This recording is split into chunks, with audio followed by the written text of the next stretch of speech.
Diasco Foot, miroir du football de la diaspora congolaise.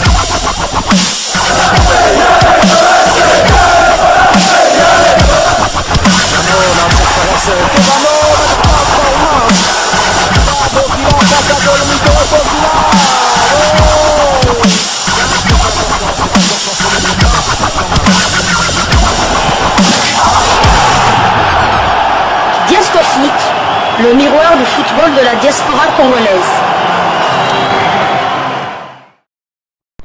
Vous êtes sur Diasco Foot, le miroir du football de la diaspora congolaise. Diasco Foot vous dit bonjour, tout le plaisir est pour nous de vous retrouver, mais surtout de savoir que vous êtes nombreux en train de suivre votre chaîne YouTube dédiée uniquement aux footballeurs de la diaspora congolaise. La sélection nationale de la République démocratique du Congo est en péril. Le mal semble être très profond. En effet, depuis 2018, les Léopards de la République démocratique du Congo ne comptent que 7 victoires en 36 matchs disputés, toutes compétitions confondues, dont 4 victoires à domicile en 4 ans. Les statistiques de la République démocratique du Congo laissent tellement à désirer, avec 14 défaites, 15 nuls et 7 victoires. Le bilan est donc largement très négatif. La RD Congo mérite de faire mieux que ça. Une grande nation de football africain va en péril. En tout cas, ce n'est pas une très bonne chose. Alors, ces statistiques qui finalement n'augurent rien de bon pour l'avenir. Il faut dire que durant cette période, entre 2018 et 2022, durant ces 4 années, 3 entraîneurs se sont succédés, dont Jean-Florent Ibenge Ikwangé, qui serait réclamé par certains de ses supporters pour revenir. Mais je signale que ce mal a débuté justement avec Jean-Florent Ibenge Ikwangé, puisque les chiffres ne montent pas. Nous allons donc revenir sur ces chiffres qui vont dévoiler finalement la faiblesse de chacun de ces entraîneurs qui se sont succédés à la tête de cette sélection nationale. Après Jean-Florent Ibenge Ikwangé, il y a eu Christian Tsengi Biembe et il y a eu Hector Raoul Cooper. Il faut dire qu'Hector Raoul Cooper est l'entraîneur qui a le plus remporté de victoires des 3 entraîneurs. Hector Raoul Cooper a remporté 3 victoires sur les 7 de la République démocratique du Congo depuis 2018, dont 2 à domicile, ce qui signifie que sur les 4 victoires à domicile, 2 victoires sont l'œuvre d'Hector Raoul Cooper et une victoire pour Jean-Florent Ibenge Ikwangé, une victoire pour Christian Ntsengi Ibiembe. Et sur les 7 victoires en général, Hector Raoul Cooper en compte 3, dont une à l'extérieur. C'était, rappelez-vous, contre la Tanzanie, victoire 3-0 de la République démocratique du Congo en terre tanzanienne. Jean-Florent Ibenge compte 2 victoires et Christian Tsengi Biembe compte également 2 victoires. Alors voyons de plus près ces statistiques depuis 2018. En 2018, la République démocratique du Congo n'a connu aucune victoire et cette équipe nationale était dirigée par Jean-Florent Ibenge Ikwangé. En 2018, nous avons joué 6 matchs. Le premier match, c'était le déplacement sur la terre tanzanienne avec cette défaite 2-0. Match nul contre le Nigeria, je pense que c'était en amical, 1 but partout. Contre le Libéria, 1 but partout au Libéria également. Défaite à domicile, 1 but contre 2. Nul au Zimbabwe, 1 but partout. Défaite à domicile, c'était contre le Zimbabwe aussi. Nul de 1 but partout contre le Congo au Brazzaville. Voilà les statistiques de la République démocratique du Congo en 2018.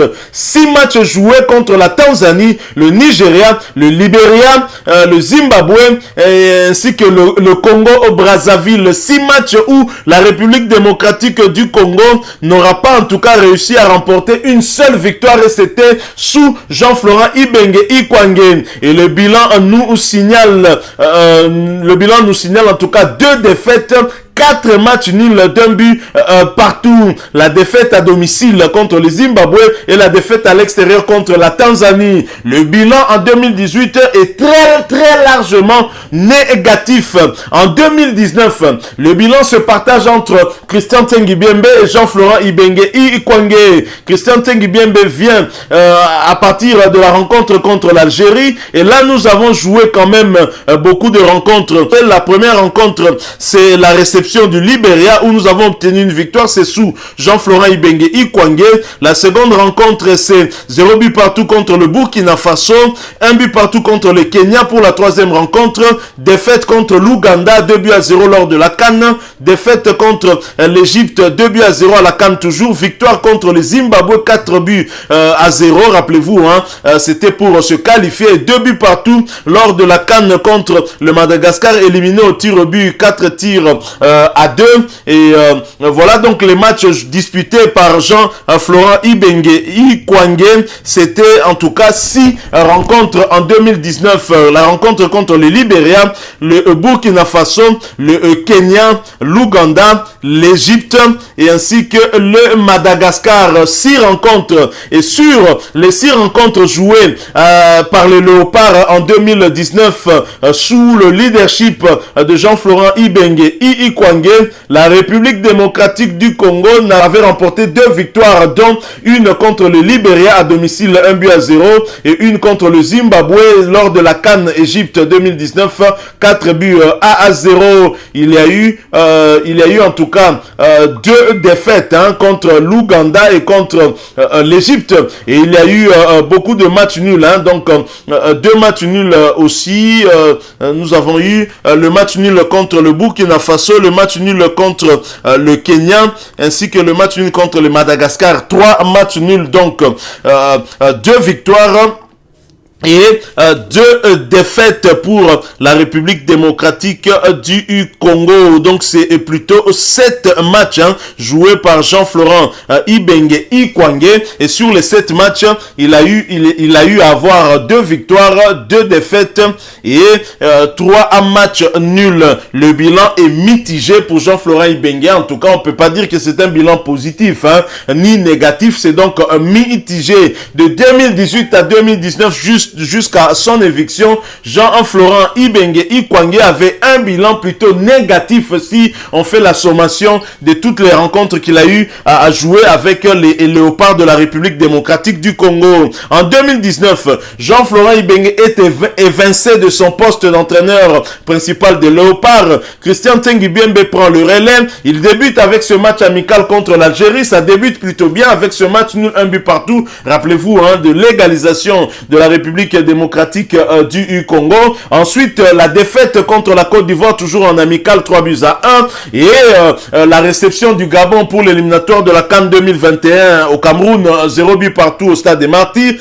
Nul, 2 buts partout contre la Gambie en Gambie. Défaite 3-0 en amical contre le Burkina Faso. Et nul contre le Maroc en amical toujours. Et la réception de l'Angola, 0 but partout. Victoire en Angola, 1-0. Et défaite 3-0 contre le Gabon au Gabon. Victoire contre la Gambie, 1 but à 0. Voilà donc le bilan de Christian Ntsengi Biembe en 2019, 2020 et 2021. Un bilan plutôt négatif aussi, puisqu'il n'aura pas réussi à atteindre l'objectif qui lui a été fixé par la République démocratique du Congo, lui qui a assumé l'intérim de après en tout cas l'éviction de Jean-Florent Ibenge Ikwangé. Alors en 2021, nous débutons avec Hector Roll Cooper avec ce match amical contre la Tunisie, défaite 1-0 et 1 but partout contre le Mali. Nous sommes toujours en 2021 où débutent également les éliminatoires de la Coupe du Monde Qatar 2022. La RDC reçoit la Tanzanie, 1 but partout, se déplace au Bénin, 1 but partout, reçoit le Madagascar, victoire 2 buts à 0 et défaite au Madagascar 1 but à 0, large victoire en Tanzanie 3-0, victoire contre le Bénin 2-0 et la RDC se qualifie pour les barrages. La pire des années pour la République démocratique du Congo sous Hector Roll Cooper, c'est bien 2022.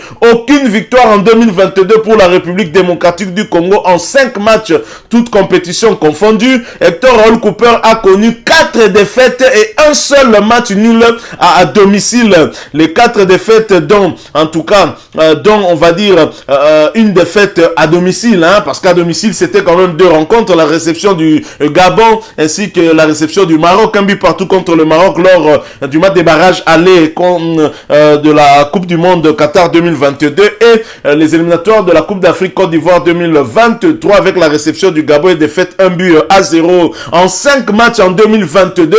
La RDC n'a remporté aucun match, a connu 4 défaites et un seul match nul. Un bilan très largement négatif pour un entraîneur plutôt très expérimenté, mais expérimenté dans l'échec, on se rend bien compte, hein. C'est vrai que beaucoup en tout cas ne sont pas contents. Nous étions tous heureux de voir un entraîneur qui a eu à atteindre à 2 reprises la finale de la Champions League européenne avec un club moyen, hein, qui est Valence de l'Espagne, mais qui n'a jamais remporté une seule finale alors qu'il en a joué 3, dont une avec l'Égypte. C'était lors de la CAN contre cette finale, hein, contre le Cameroun, finale perdue par l'Égypte. Et donc Hector Raoul Cooper, qui avait donné quand même un peu d'espoir au peuple congolais, a finalement aussi fait la pire, hein, des statistiques pour cette équipe depuis 2018. C'est vrai que